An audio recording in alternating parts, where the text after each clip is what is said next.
Paz de Cristo, hermanos, y los bendiga a todos los hermanos. Les deseo la paz y la riqueza y bendiciones del cielo a todos ustedes, hermanos. Hoy viernes que están en este estudio, es bonito de poder compartir la palabra de Dios con ustedes. Y gracias, les agradezco por haberme permitido estar en sus teléfonos, en sus iPads, en sus computadoras, para poder escuchar la palabra de Dios. Estoy ansioso, excited, contento de poder presentar hoy la segunda parte de discernimiento. Hay mucho por qué cortar, por decir, mucha tela por cortar, y vamos a entrar más profundo, pero entonces, bueno, entremos entonces en la palabra del Señor y con una oración. Gracias, Señor Jesús, por este día. A los hermanos, Señor, por mantenernos en salud. Gracias, Señor, a todos los hermanos y oyentes y amigos que nos están escuchando. Abre los ojos, el entendimiento y los oídos para escuchar tu palabra, y el corazón, Señor, para recibir. Y te damos gracias, Señor, por ese alimento, en el nombre de Jesús. Amén. Amén. Ok, entonces empecemos con ya entrar a la palabra del Señor y el estudio. Y entremos a la palabra del Señor en el estudio. Vamos a entrar a el primero, que es Malaquías. Vamos a ir a Malaquías 3:18, que es nuestro tema, los versículos donde vamos a estar, nuestro versículo tema. Malaquías 3:18 dice, lean conmigo: y entonces os volveréis, aquí está, y discerniréis la diferencia entre el justo y el malo, entre el que sirve a Dios y entre el que no sirve a Dios.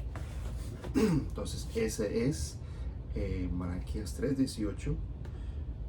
Okay. Entonces es uno de los versículos lemas que tenemos para este estudio. Y el próximo es en Ezequiel 44:23.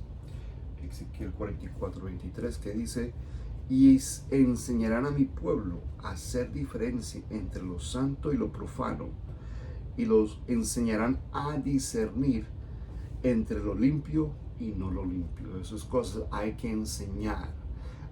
Nos mandó el Señor enseñar estas cosas, porque pues desafortunadamente estamos siendo engañados diariamente, y nuestra mente está siendo bombardeados con informaciones falsas, erróneas, que nos hace poder caer en el error. Entonces estamos regresando, o estamos enseñando, cumpliendo esta palabra de poder enseñar al pueblo de Dios, al cuerpo de Cristo, a hacer diferencia, a poder ejercitar o afilar este sentido de discernimiento, este elemento donde podemos mirar, ok, lo que me están hablando, lo que estoy viendo, no viene de Dios, y aceptar las cosas que sí vienen de Dios, y aceptarlas, no simplemente, que está bueno, sino que recibirlas, aceptarlas y aplicarlas. Entonces vamos a hacer un review, una sumaria de la lección pasada. Estuvimos hablando sobre algunas cosas de discernimiento. Entonces quisiera repasar rápidamente. Hablamos del profeta desconocido, que es un caso en capítulo 13 de Primera de Reyes, que es un caso que les presenté, y recordar rapidito que el rey Jeroboam se tomó la parte norte de Israel e creó una imitación de adoración. Entonces él falsifica el sistema de oración que fue creado o fue diseñado por Dios, y Jeroboam hace servir esa imitación, ese servicio oculto de imitación, que lo hace servir para el Estado. Entonces Israel, aunque está dividido entre parte del norte y el sur, aunque está dividido, todavía está abajo la ley mosaica. O sea, eso no significa nada. La ley se había aplicado a todo Israel, aunque estaba dividido. Pero Jeroboam temía de las implicaciones políticas, porque pues 3 veces al año los judíos viajaban hacia Jerusalén. Jerusalén quedaba hacia el sur. Entonces, ¿qué pasó? Pues Jeroboam apeló al deseo natural de la conveniencia, es decir, la palabra conveniencia. Entonces él apeló al deseo natural de la conveniencia y creó dos centros de adoración, mejor dicho, dos centros de idolatría, uno en Dan y otro en Betel. Bien conveniente para no tener que viajar tanto, especialmente al norte, viajar tanto a Jerusalén, era por conveniencia, y eso lo vendió de esa forma, y la gente pues del pueblo de Israel cayó en esa trampa. Entonces Jeroboam, siendo el rey, no le importó la adoración verdadera, sino la adoración de conveniencia, la adoración conveniente. Edificó estatuas de oro y los llamó dioses de Israel. Si no me creen, eso está en 1 Reyes capítulo 12, comenzando el 26 en adelante. 1 Reyes capítulo 12, esa historia, capítulo 12, 1 Reyes, el verso 26 adelante. Y los llama, estos son los dioses de Israel. Y cambiando el orden establecido por Dios mismo. Una imitación, impostor. Y eso era el comienzo de la gran apostasía que todo Israel, no simplemente antes era la apostasía de Salomón y era su corazón, pero en este caso fue ahora todo Israel fue ya metido en esta apostasía, y cambiando al Dios verdadero por dioses misceláneos. Entonces, obviamente Dios siempre manda un profeta para amonestar. Y este profeta no tenía nombre, simplemente la Biblia lo identifica como el varón de Dios. Y Dios le hace unas instrucciones específicas. Va para allá, le hace este mensaje, no coma, no bebe agua de allá, y cuando regrese, no vayas por el mismo camino que usted llegó allá. Entonces son instrucciones bien específicas. Le dice, no recibe ningún hospedaje, da el mensaje, haga su trabajo, devuélvese inmediatamente. Entonces, esa fue la misión y cumplió la misión. Lo amonestó, ciertos incidentes se pasaron. Eso está en el capítulo 13 de 1 Reyes. Al fin y al cabo, Jeroboam le dice, bueno, quédate en mi casa, comamos, bebamos, venga, yo estoy presentes. No, gracias. No, gracias, rey. Muy gentil de su parte, pero Dios me dio instrucciones, y le dice al profeta, al rey, cuáles eran las instrucciones, y se va. Montó su asno, su burrito, y se fue de vuelta a casa. Pero se le aparece un viejo profeta. Y el varón estaba, pues quizás estaba cansado, está tomando un break. Entonces se le aparece, le alcanzó el viejo profeta, escuchó lo que había sucedido y va y busca a este profeta sin nombre y le dice, yo soy como tú, profeta, y el ángel me había dicho que te quedes y comas. Pero primero le dice, vea, ¿por qué no te quedas y comas en mi casa? Y entonces el profeta sin nombre dice, sí, no, yo no puedo, Dios me dio estas instrucciones, no puedo.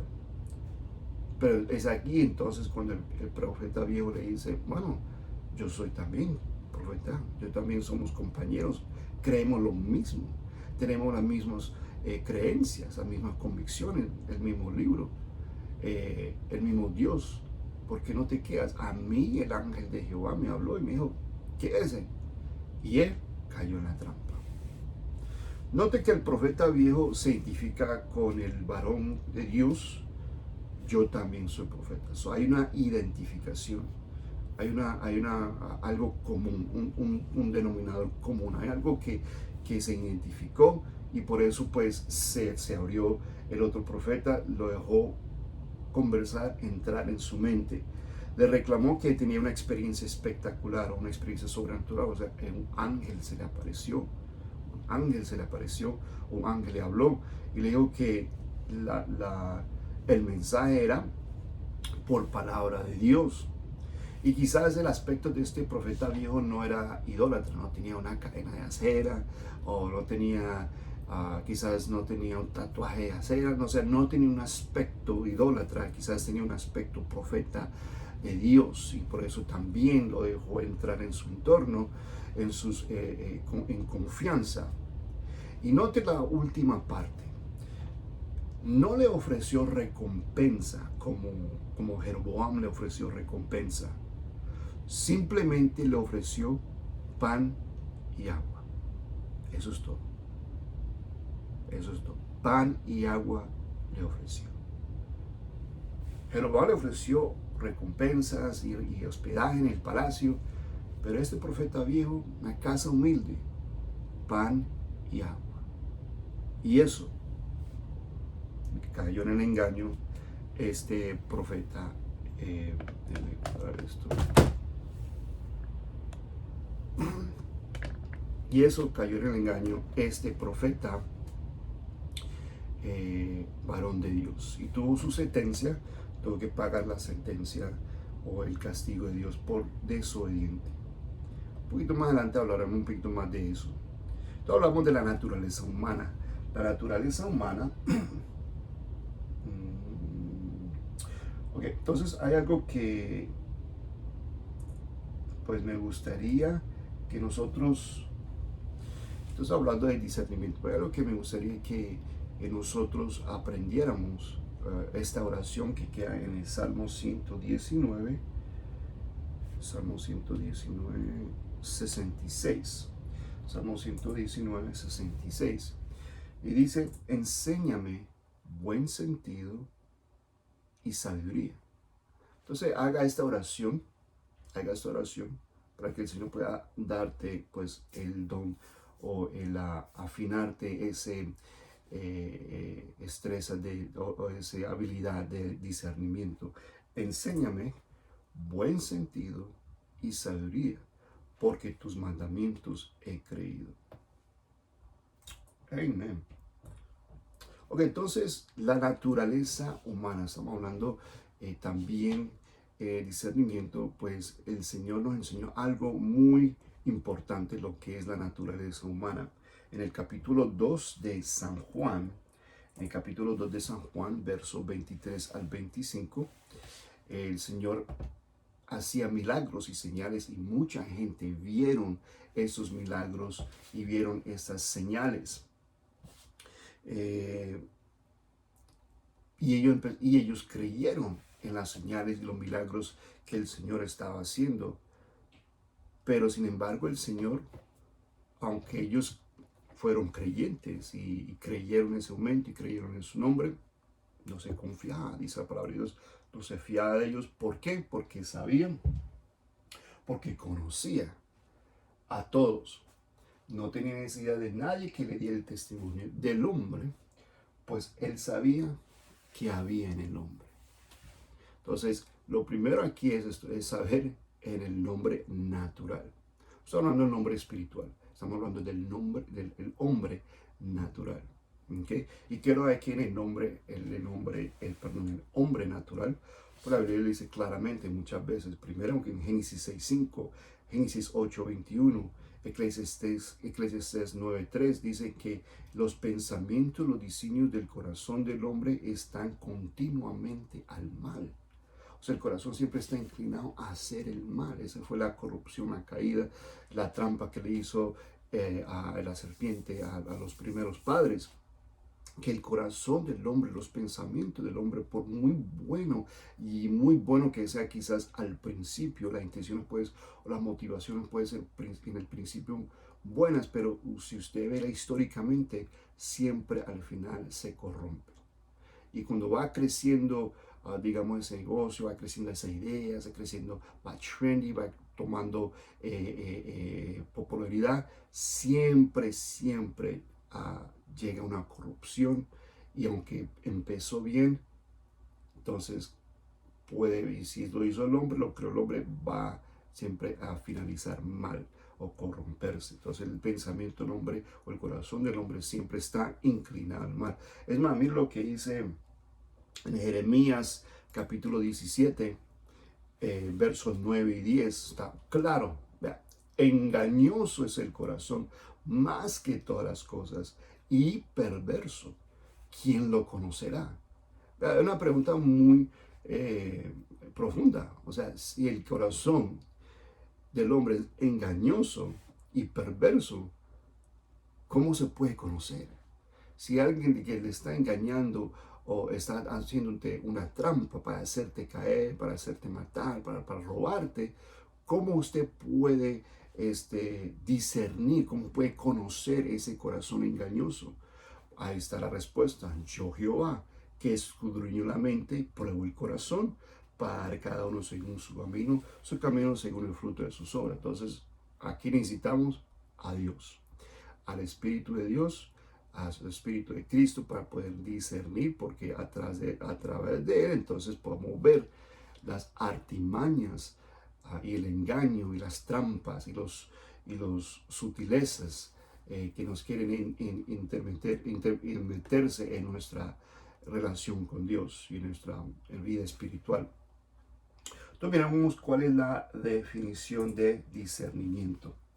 La definición de discernimiento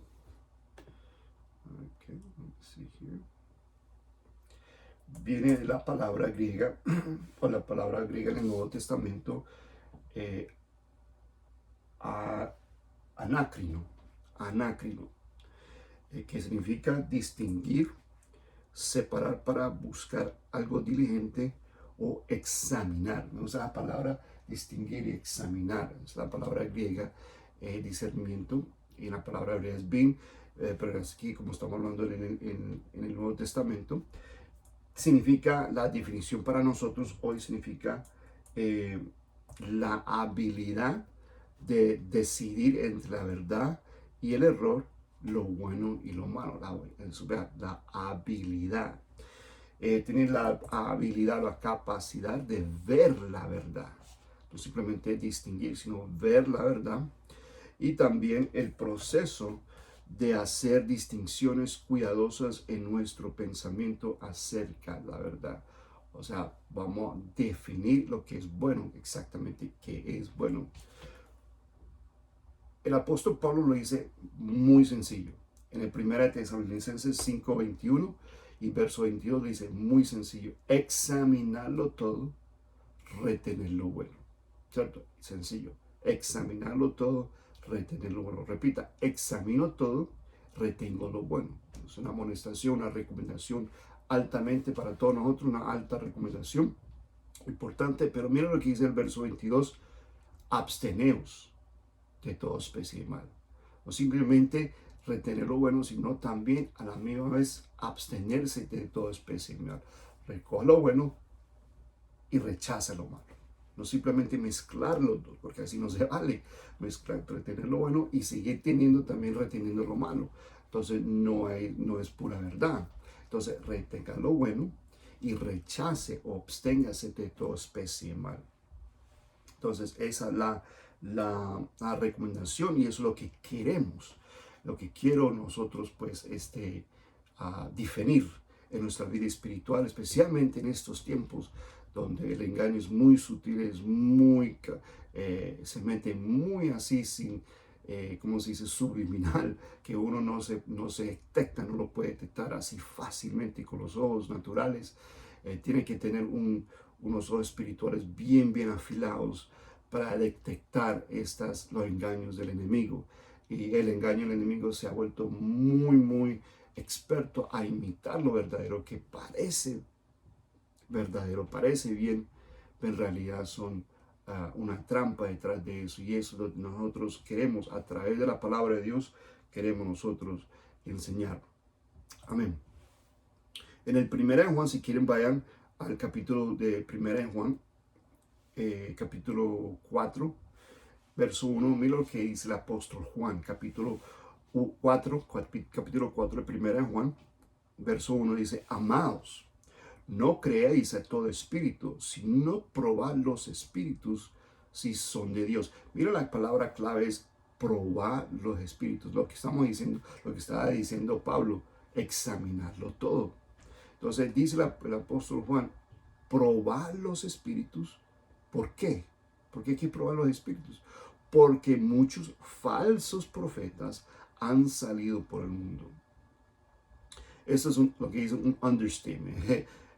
Muchos, por todo el mundo usted escucha falsos maestros, falsas enseñanzas, suenan bonitos, suenan bien, suenan lógico, pero está en contradicción a la palabra de Dios y en contradicción a lo que Dios ha dicho. Si está en contradicción a la palabra de Dios, entonces es una invención del hombre. Por muy bonito que suena, por muy moderno que suena, por muy alineado con los pensamientos de esta generación, pero si no está alineado con lo que la palabra de Dios dice y lo que ha sido efecto en los últimos 4, 6, 2000 años, 6000 años atrás, desde el principio, entonces si no está alineado con la palabra de Dios, entonces es un impostor, una imitación, una invención del hombre. Entonces dice 1 Juan 4:1, amados, no creáis a todo espíritu, sino probad los espíritus si son de Dios, porque muchos falsos profetas han salido por el mundo. Entonces, antes de confiar, tenemos que probar. Repita, antes de confiar, tenemos que probar. Los hermanos en Berea, dice, cuando el apóstol Pablo fue a Berea, los hermanos en Berea, eso está en Hechos, no recuerdo en este momento en qué capítulo, pero el hermano en Berea, aunque el apóstol Pablo vino allá predicando el evangelio verdadero, y dijeron, bueno, vamos a estudiarlo, vamos a mirar si esto es verdad lo que está diciendo. Creyeron, no simplemente así, pero creyeron porque ellos también compararon y vieron lo que Pablo decía estaba correcto, estaba alineado con la palabra de Dios. Y ellos, y allá se hizo una obra a Pablo, porque ellos estudiaron y hablaron, estudiaron y miraron y dijeron, bueno, eso es verdad, porque lo compararon con las escrituras santas. Amén. Entonces, la prueba es, como ya es en Berea, es ponerlo basada en la autoridad de las escrituras. ¿Qué dice la escritura? ¿Qué usted me está diciendo a mí? Vamos a mirar qué es lo que dice la escritura. Por eso cuando los predicadores, si no hacen ninguna referencia bíblica, no viene de Dios. Si no hace ninguna referencia y no hace, bueno, lo que estoy diciendo, la Biblia lo dice, entonces no viene de Dios. Ahí le doy una clave. El predicador que simplemente predica, es quizás un motivational speaker, como dice, uno que habla por motivación, pero si no dice ni una sola escritura, no hace ninguna referencia de la palabra de Dios para soportar o para cimentar lo que el hombre está diciendo, el predicador está diciendo, entonces no es palabra de Dios. Es más, en 2 Corintios 11:3, el apóstol Pablo como que me imagino que en ese momento estaba como que bien indignado, intrigado, porque se estaba defendiendo sus credenciales, por decirlo así, y en Corintio pues estaba metiendo otros falsos maestros, falsos profetas o instigadores que estaban metiendo cizaña, por decirlo así, y descreditando a Pablo. Pero entonces lo que dice Pablo en el capítulo 11 de 2 Corintios, verso 13, me dice, porque esos son falsos apóstoles, obreros fraudulentos. ¡Wow! Obreros fraudulentos que se disfrazan como apóstoles de Cristo. Man, Pablo, you are está dando el martillo, hitting hard. Falsos apóstoles, obreros fraudulentos que disfrazan como apóstoles de Cristo.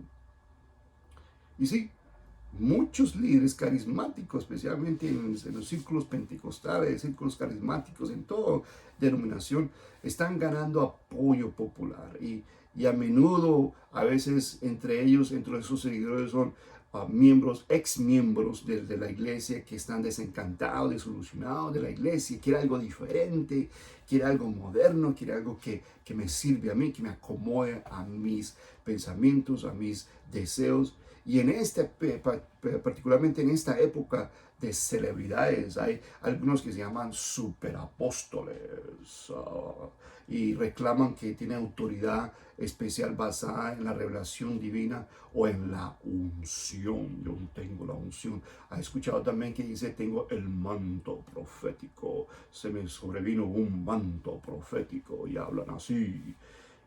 Y eso lo hacen para validar sus enseñanzas.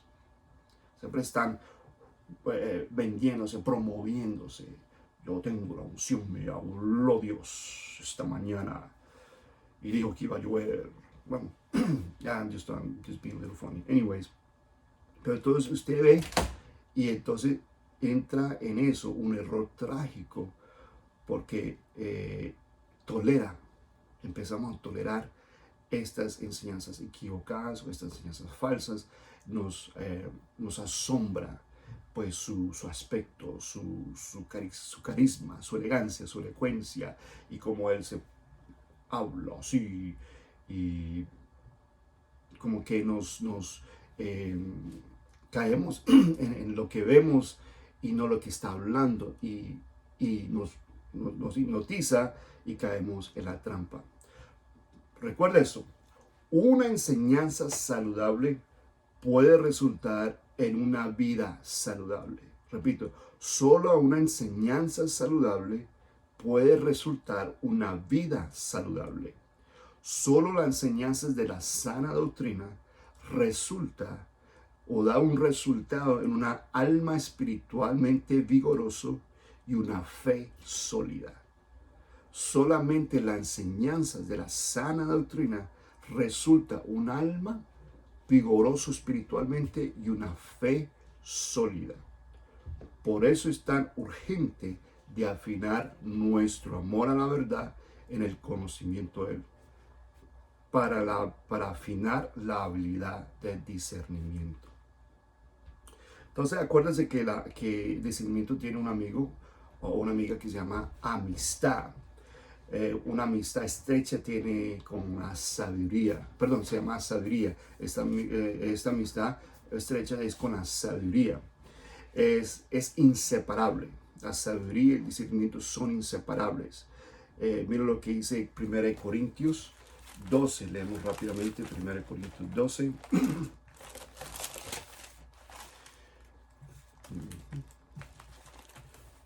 Perdón, 1 Corintios 2, 12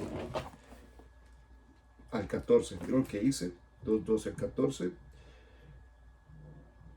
Y nosotros no hemos recibido el espíritu del mundo, sino el espíritu que proviene de Dios, para que sepamos lo que Dios nos ha concedido, la cual también hablamos no con palabras enseñadas por sabios o por sabiduría humana, sino con las que enseña el Espíritu, acomodando lo espiritual a lo espiritual. Pero el hombre natural no percibe las cosas de Dios que son del Espíritu de Dios, porque para él son locura y no pueden entenderlas porque se han de discernirse espiritualmente. Entonces él le dice el apóstol Pablo, no es con sabiduría humana, sino con sabiduría de lo alto, con sabiduría de Dios. El rey Salomón, cuando él pidió, mire, se lo pueden leer cuando puedan, 1 Reyes 3:9, cuando él asumió el reino y fue rey, él dice: da pues a tu siervo corazón entendido para juzgar al pueblo y discernir entre lo bueno y lo malo. Esa fue su petición. El rey Salomón fue su petición. Pero entonces en 1 Reyes 4:29, ¿qué Dios le da? Dios le dio sabiduría. Entonces el discernimiento y la sabiduría tienen que ir juntos la sabiduría no humana, sino la sabiduría de Dios tienen que ir en conjunto, en el mismo paquete. Mira lo que dice la oración de Pablo, y esta oración es importante también que los líderes de la iglesia y usted mismo oren por el cuerpo de Cristo. Efesios capítulo 1, verso 15, y esta oración es para todos ustedes. Dice, para toda la iglesia: por esta causa también yo, habiendo oído de vuestra fe en el Señor Jesús y de vuestro amor para con todos los santos, no ceso de dar gracias por vosotros, haciendo memoria de vosotros en mis oraciones. Entonces, le está haciendo oraciones, y esta es la oración: para que el Dios de nuestro Señor Jesucristo, el Padre de gloria, os dé espíritu de sabiduría y de revelación en el conocimiento de Él, alumbrando los ojos de vuestro entendimiento, para que sepáis cuál es la esperanza a que los ha llamado, y cuáles las riquezas de la gloria de su herencia en los santos, y cuál la supereminente grandeza de su poder para con nosotros los que creemos, según la operación del poder de su fuerza. Entonces, la oración del apóstol Pablo: os dé espíritu de sabiduría y discernimiento.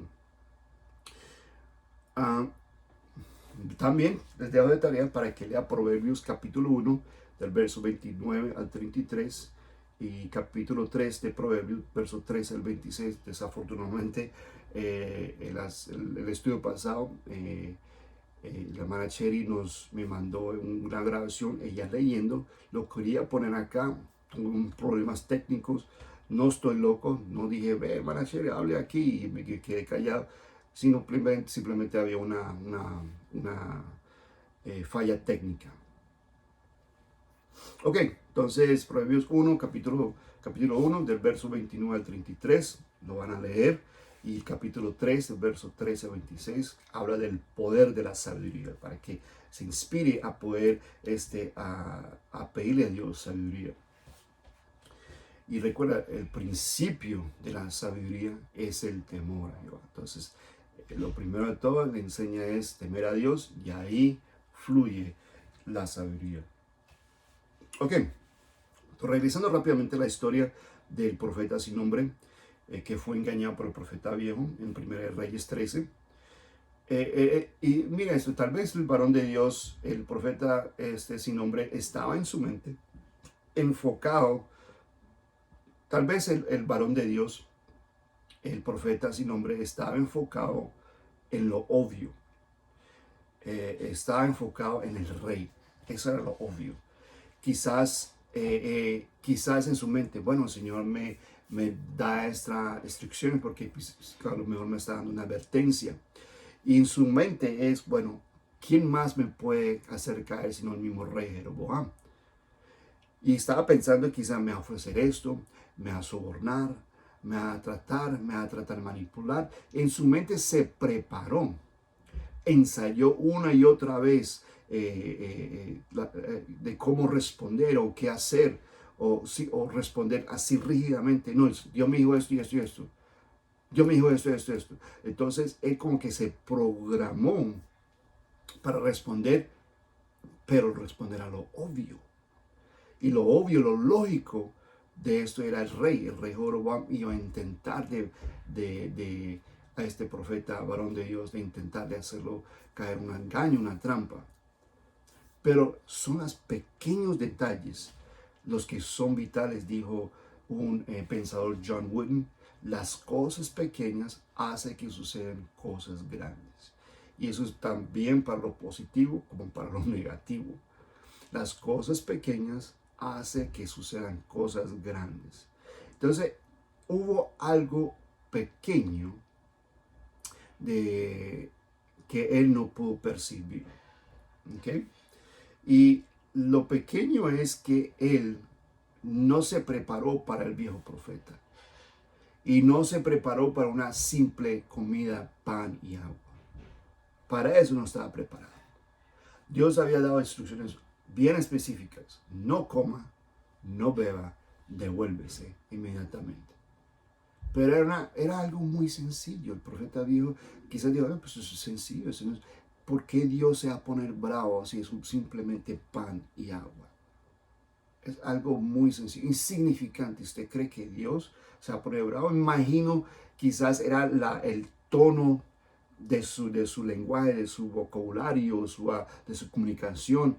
Entonces le cayó en mente a este profeta varón de Dios. Dijo, quizás tiene razón. Dios bueno, no la pone bravo. O sea, yo no me quedé rey, no me quedo con el rey, donde lo era lo obvio. Pero este profeta, que era lo insignificante, pareció con de confianza y cayó en la trampa, como ustedes pueden leer. ¿Qué es?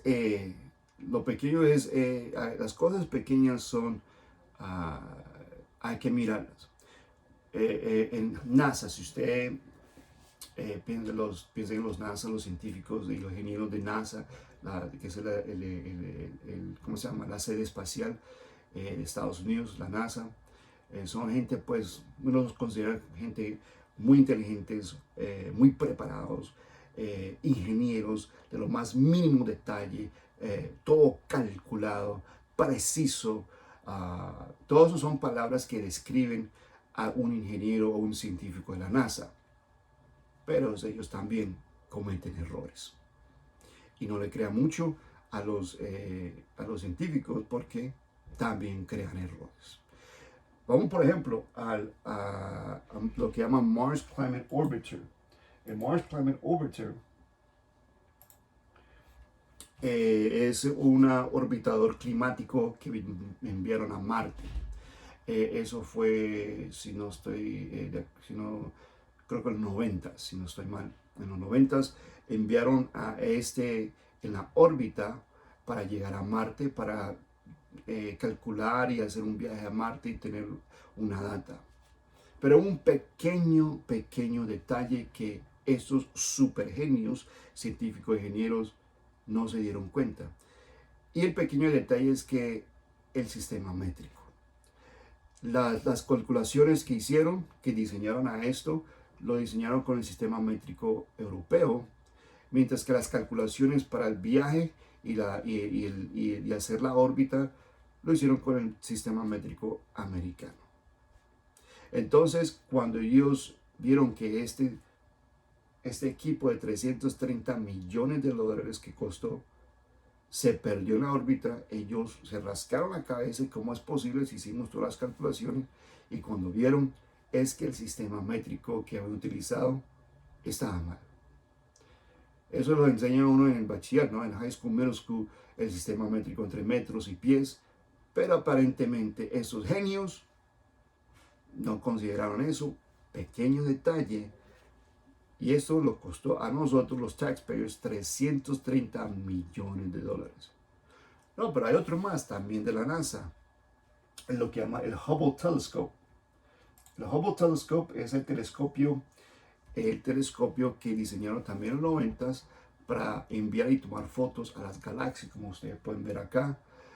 Hay muchas fotos brillantes, hermosas, sobre los diferentes planetas, diferentes sistemas solares.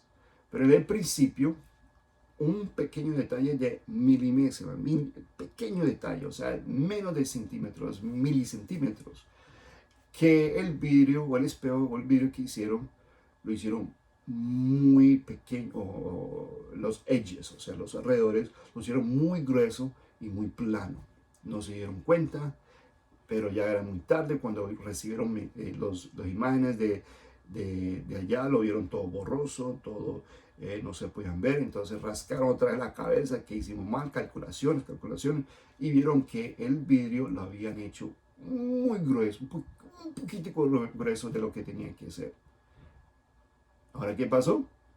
Tuvieron que mandar un equipo de mantenimiento y de reparaciones allá al espacio, y eso nos costó a usted y a mí billones de dólares. B de burro, billones de dólares para reparar este pequeño detalle. ¿Qué dice la palabra de Dios?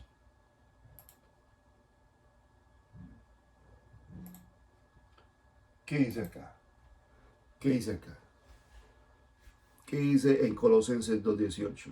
Mirad que nadie nos engañe por medio de filosofías y huecas sutilezas, según las tradiciones de los hombres, conforme a los rudimentos del mundo y no según de Cristo. Pequeño. Vea, sutileza significa engaño. Huecas sutilezas, esa expresión de huecas sutilezas, eso significa algo que es imperceptible. No se puede ver así con el ojo natural así fácilmente. Tiene que analizarlo, examinarlo y probarlo. Entonces, huecas útiles es algo imperceptible. Eso es una expresión griega que se refiere a algo imperceptible, algo que no se puede percibir fácilmente. Entonces le dice, vea, eso viene así, casi bajo el radar. Estos son los pequeños detalles que hay que vigilar, la cual este profeta bajó la guardia. Las pequeñas cosas. Pero entonces, ¿cuáles son las pequeñas cosas que nosotros tenemos que estar mirando?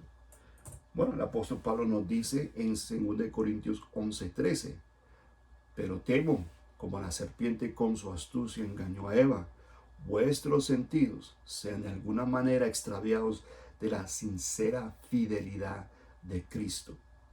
Ahora, note que aquí lo que no está cuestionando Pablo, Pablo no está cuestionando, Pablo no está cuestionando o no está preocupado por la fidelidad a Cristo. Él no está preocupado por eso, su devoción, su consagración. Él no está preocupado por eso. Lo que sí le preocupa es que los sentidos sean extraviados. O sea, su devoción, su consagración, quizás lo vemos nosotros, eso es primordial, hay que consagrarnos, hay que estar bien con Dios, hay que ir a la iglesia, hay que participar de eso, lo otro. El apóstol Pablo no está muy preocupado de ese aspecto. Lo que sí se preocupa es que sus sentidos sean engañados y por resultado su devoción se extravía. Lo que usted cree que es devoción y no es. Ahí donde se preocupa el apóstol Pablo, dice, sus sentidos sean extraviados. Entonces, el apóstol Pablo no teme la devoción o la consagración a fidelidad del creyente, sino los sentidos del creyente, que hay que estar vigilando las pequeñas cosas. Acuerda lo que dice la canción, los que se crearon en la iglesia, cuidadito mis ojitos, o cuidadito mis oídos, lo que ven, o mi boquita. Entonces, las pequeñas cosas.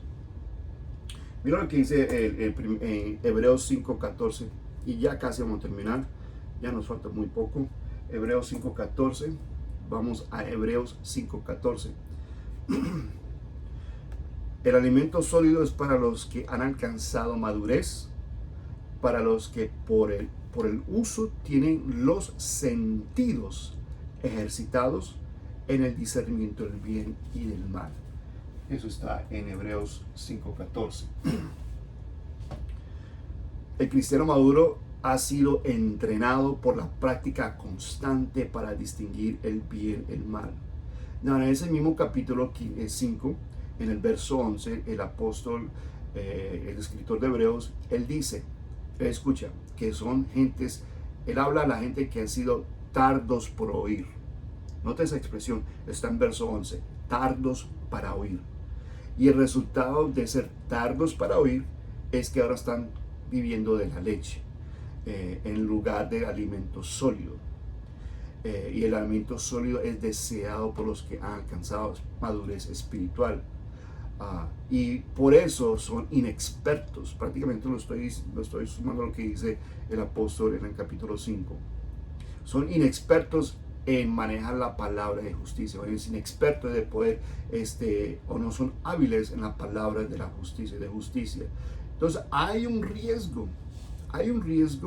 en quedar niños. Hay un riesgo. Bueno, ¿cuál es el riesgo?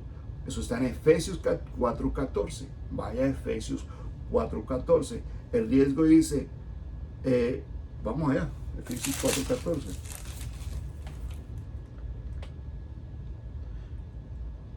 ¿Okay? Para que ya no seamos niños fluctuantes. Para que ya no seamos niños fluctuantes. Esa es la expresión que dice el apóstol Pablo en Efesios 4:14. Siendo soplados por vientos de doctrina y enseñanzas, y eso para allá y para acá, como las olas, y uno está así, para allá y para acá. Y eso no es una expresión que es inestable. No hay estabilidad espiritual. No hay un sustento. está para allá, el viento lo lleva para allá, las olas lo llevan para allá, y es un mareo, una confusión. Por eso hay tantas confusiones, tantas creencias confusas. ¿Por qué? Porque no están inestables. Entonces el apóstol Pablo habla de eso, de que de estar pendientes de eso. Me llama la atención porque la persona que es inestable son olas, pero el Salmo 23 dice que nos lleva junto a aguas de reposo, junto a aguas de reposo, no aguas así, olas, sino junto a aguas de reposo, aguas calmadas. Salmo 23. Entonces, entonces estas personas que andan de para allá, de para acá, olas y persiguiendo creencias, no han examinado cuidadosamente sus creencias y consecuentemente aceptan cada nueva opinión, ideología, pensamiento humano y siguen lo que está trending, siguen el sabor del mes, por decirlo así. Entonces, ¿cómo se puede estabilizar?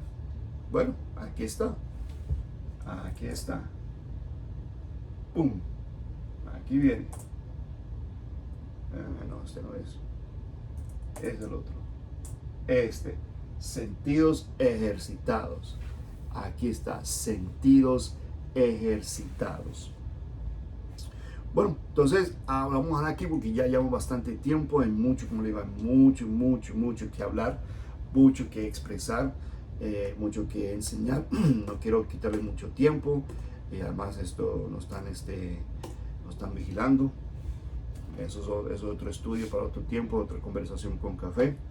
Entonces vamos a hablar hasta aquí. Tenemos muchas cosas por qué hablar próximo. Hay mucho de tela por cortar, por decirlo así.